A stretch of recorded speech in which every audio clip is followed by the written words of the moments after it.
Hi, my name is Ashraf Ismail, Game Director of Assassin's Creed 4 Black Flag, and I'm very proud to be showing off the Caribbean open world.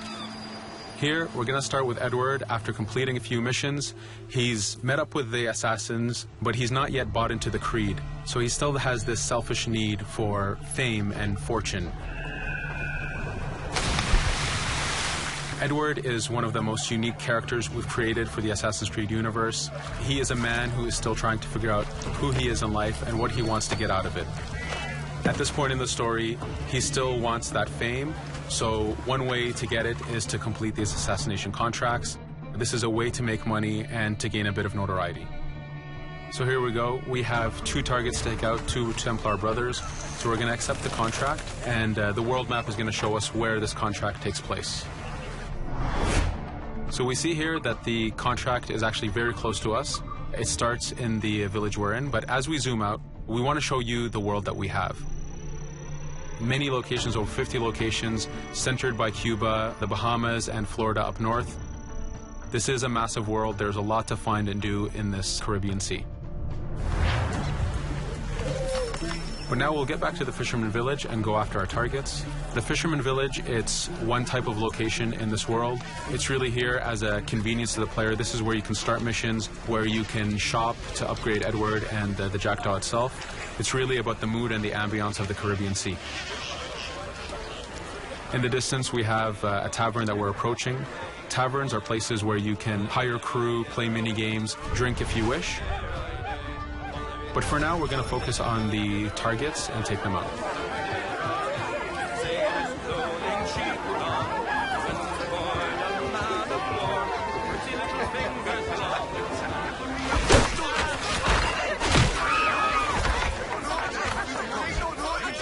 Now that we've taken out one brother, the other one's going to bolt. Just like classic ACs, we can chase him down and take him out that way, but there's many ways to complete this contract. We can use the new free aim system to shoot him this way, to eliminate him that way. We can jump onto the ship and take him out with his crew, but instead we're going to let him escape into the sea and follow him with the Jackdaw. This is your ship. This is the second main character of the game. You're going to have to customize and upgrade the ship as you go on this journey with Edward.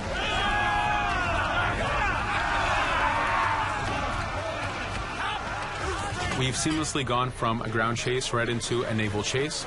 We could destroy the ship and complete the contract that way, but instead, using the spyglass, we can see that he's carrying a lot of rum. Rum is important in the economy system. It's one way of making a lot of money if you sell it properly. So instead of destroying the ship, we're going to plunder that ship. Fire! Here you can see the upgrades that we've made into the naval combat. Using the front cannons, you can shoot chain shots to slow down the ship. Using the new round shot mechanic of trajectory aiming, you can aim for the hull and do a lot of damage this way. This specific enemy is what we call a frigate. Frigates are the type of ships that you need to destroy as fast as you can, because the longer the fight lasts, the more damage they're capable of doing. We have other enemy types like the Charger or the Man of War. The Man of War is a massive ship capable of carrying over 100 cannons. These are ships that you really need to upgrade to be able to face. But now that this frigate has been demasted, we can start the boarding. Boarding, it's very important. You are a pirate. This is how you gain cargo. This is how you take on ships. So here we can start the boarding from any orientation or angle we wish. The distance even matters. If you get too close, the 2 crews will just jump right into each other. If you start a bit further, you can jump in the water and go in for a sneak stealth attack. We have 2 objectives to accomplish for this boarding. We can take out the captain, and we need to take out some of his crew. So using the swivel gun, we will efficiently take out a lot of the crew. And now we'll go for the captain using Edward's navigation abilities. Here, again, using the new free aim system, we have a dangerous enemy on the other side taking out our crew. We can easily take him out with a headshot. So what we see here is that 2 ships have come together to create this 3D environment where, using your assassin abilities to navigate, to be stealthy, you can take the advantage and get the kill by surprise. Now that we've taken out the captain, we still need to take out a few of the crew members to complete this boarding. Now that we've plundered the ship, we're going to gain that rum that we saw earlier, but we're also going to gain ammo and crew members and some gold. With every boarding, there's 3 options that you can do with that ship. You can gain crew members, you can send the ship to your fleet if you wish, or you can salvage a ship to repair the Jackdaw if you took too much damage in the fight. In this case, since we did well, we're going to send the ship to our fleet. Now that we're back in the Caribbean Sea, we needed to make sure that every minute something is being advertised to the player, something new for the player to do. In this case, we have this uncharted location. These are what we call playas. We have over 75 of these in the Caribbean world. Every playa has something very important for the player to find, something that will help in upgrading Edward or the Jackdaw. So it's in your advantage to explore these locations.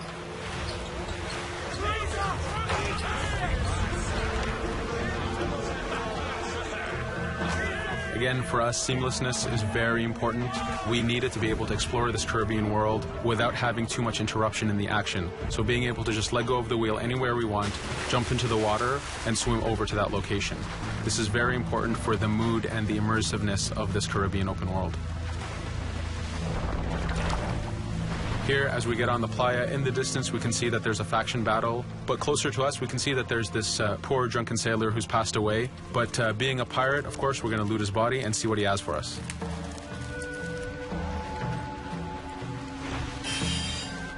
So we found a treasure map. This treasure map is asking us to go to an island called Misteriosa. Every time you find one of these, you know that you're going to find a treasure that is linked to the progression of the Jackdaw or Edward, so they are very valuable. Here we're going to take a look at that faction battle. We have a British ship facing off against a Spanish ship. We could jump in and take advantage of this opportunity, allowing each ship to weaken the other and for us to plunder both.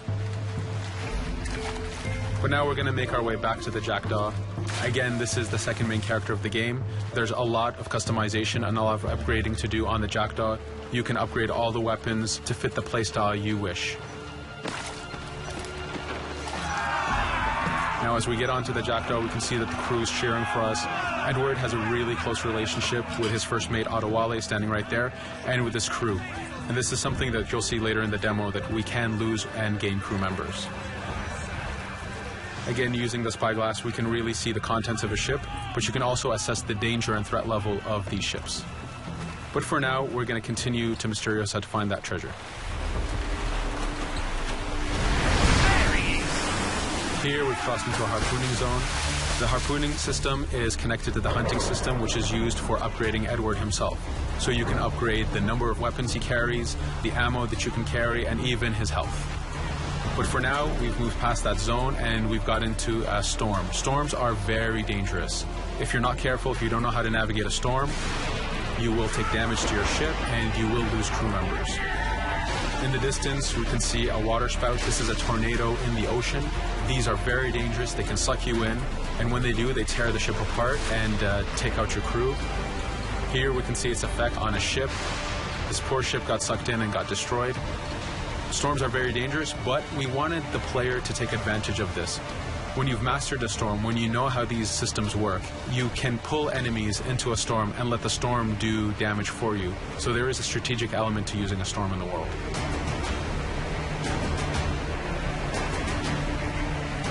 Here we can see that the storm is dying down a bit, but there's still this torrential downpour. It was very important for us to get the real mood of an atmosphere of the Caribbean in the weather cycles and in the daytime cycles.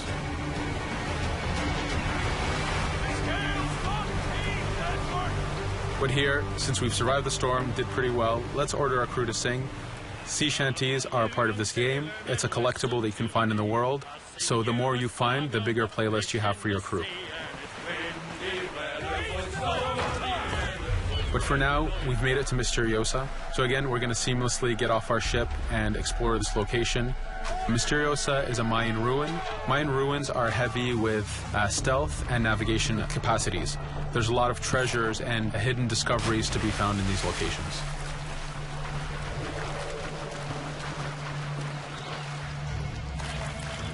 If we recall the treasure map, the treasure is hidden behind a temple. So just by quickly looking around, we can see that temple looks about right. So that's our objective. We'll head there. As we go this way, we can see there's a lot of guards on the beach. We could go in and fight them if we wish to, but to show off that this is a mini open world, we're going to try to find a different route to get to our objective. Here, we've seen a guard. We don't want to alert him, and we don't want to alert the guards on the beach, so we're going to use our stealth ability to take him out silently.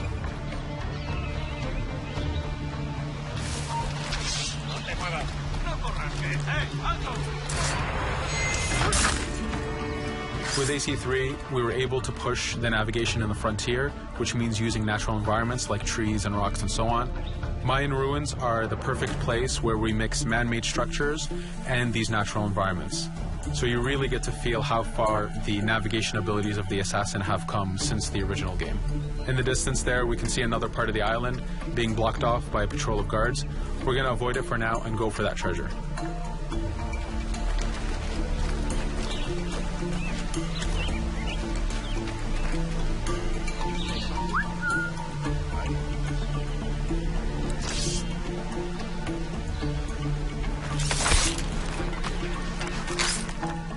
It's important for us to be able to give the players new tools, specifically for stealth. In this case, we have the blowpipe.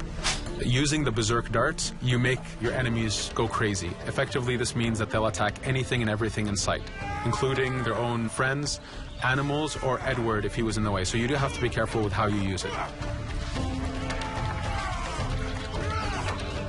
But now that we've caused a distraction, if we happen to fall down there, at least there's already a bit of damage done for us.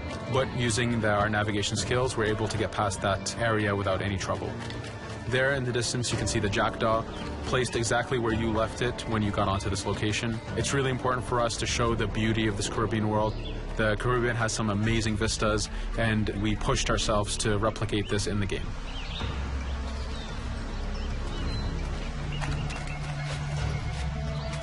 As we continue forward, we can see in the distance there's a couple prisoners that are taken hostage.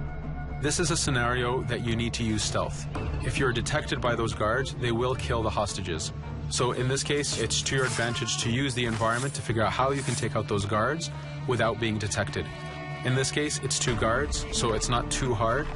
There are other scenarios where you have more guards and you have to figure out how you can take all of them out at the same time. Now that we've freed these prisoners, they are more than happy to join our crew. This is just one way of gaining crew members. As mentioned earlier, there's the taverns. There's actually many different setups of gaining crew.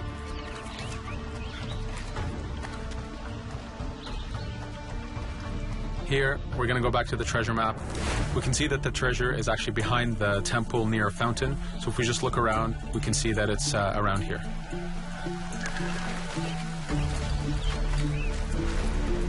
Now that we've found the treasure, what we've actually found is a blueprint. Blueprints are incredibly valuable for the upgrading of the jackdaw. This is how you can upgrade the biggest and most devastating upgrades of the ship.